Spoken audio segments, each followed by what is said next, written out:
someone asked how to create an online version of a form that you would give to a person that is in front of you. And if you're using your mobile devices to run your business, or if you're training a client online, you want to create a digital version of the form that you would use for an in-person client.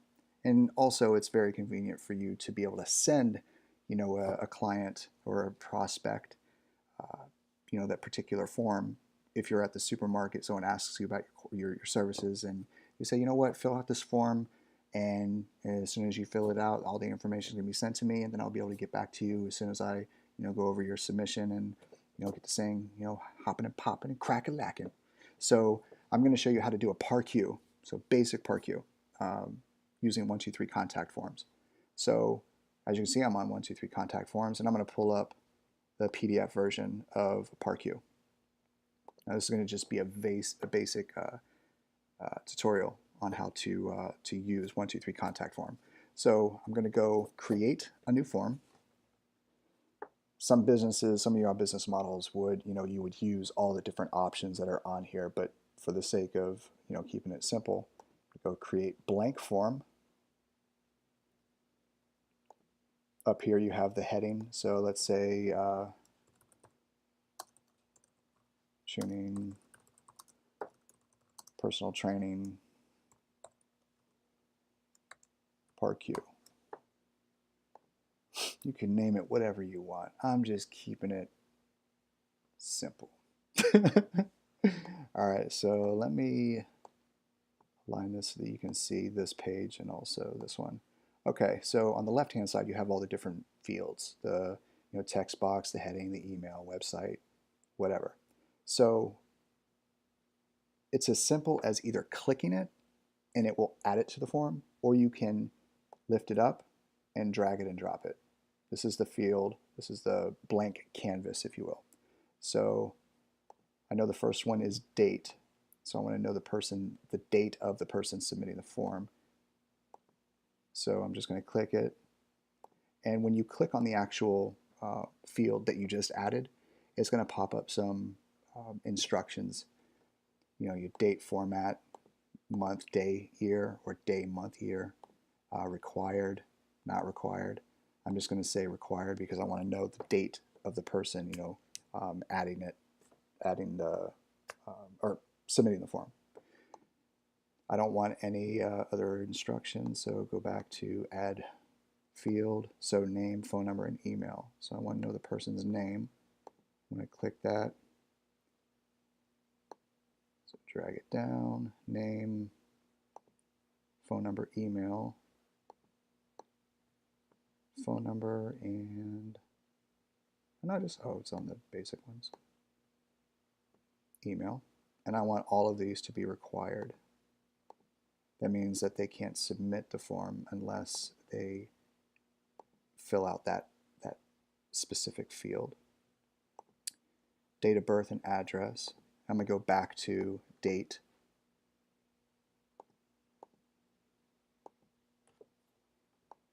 Yeah, sometimes it's very finicky if you're using Safari. Most of the time, Internet Explorer, Chrome, if you just click it, it'll add it to the canvas. Just drag and drop it. It's just my rule of thumb. Date of birth. And as you can see, it automatically updates the title of that field. And I do want this required.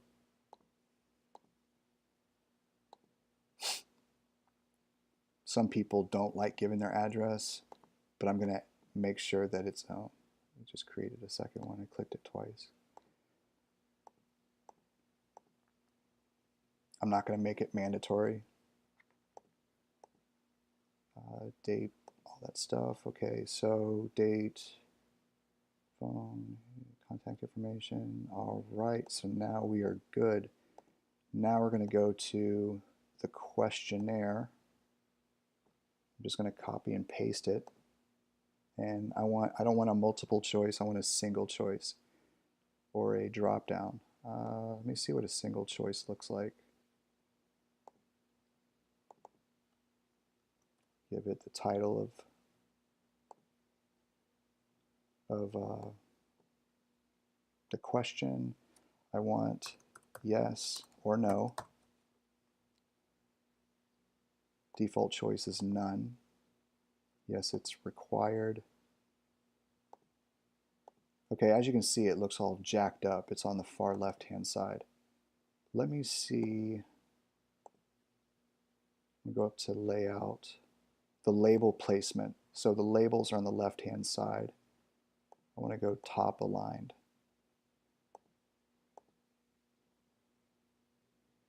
Okay, cool. That looks a lot better. Okay.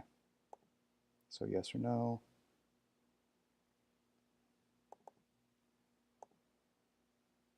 So I'm just going to go through and I'm going to copy these.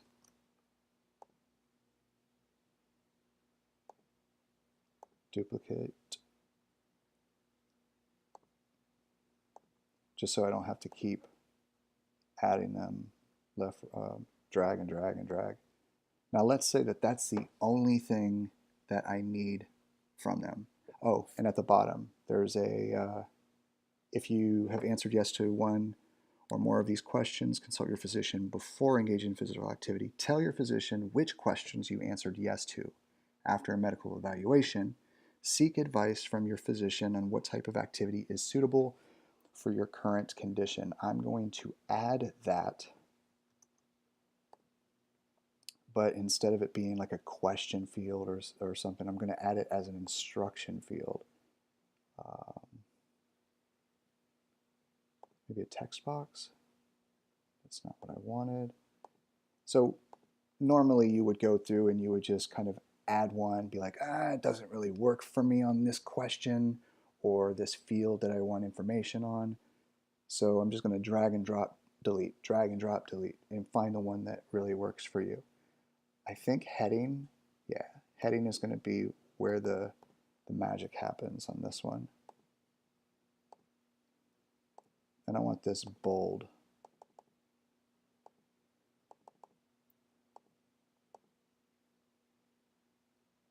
Okay, field name is just, let's just call it warning.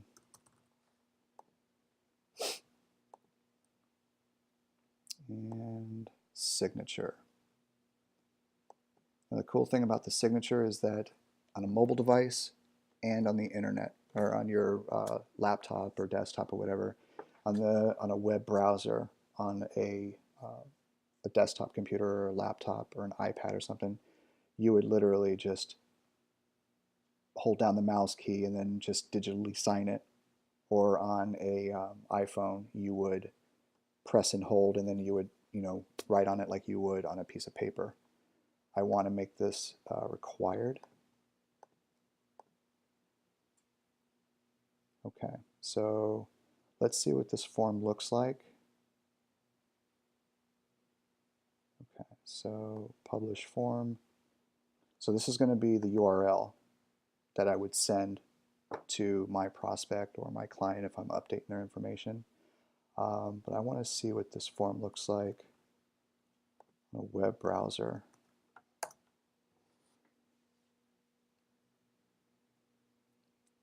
Okay, looks scrumptious, and then submit form.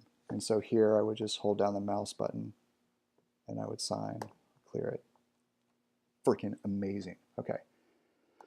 So what do I need to do next? I need to make sure that the responses go directly to me. Okay, so let's figure out where that is. So I'm going to go back to my form, test form.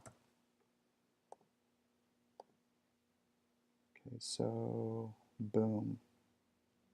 I think those are my forms. Let's see if, yeah. So test form, go back to edit.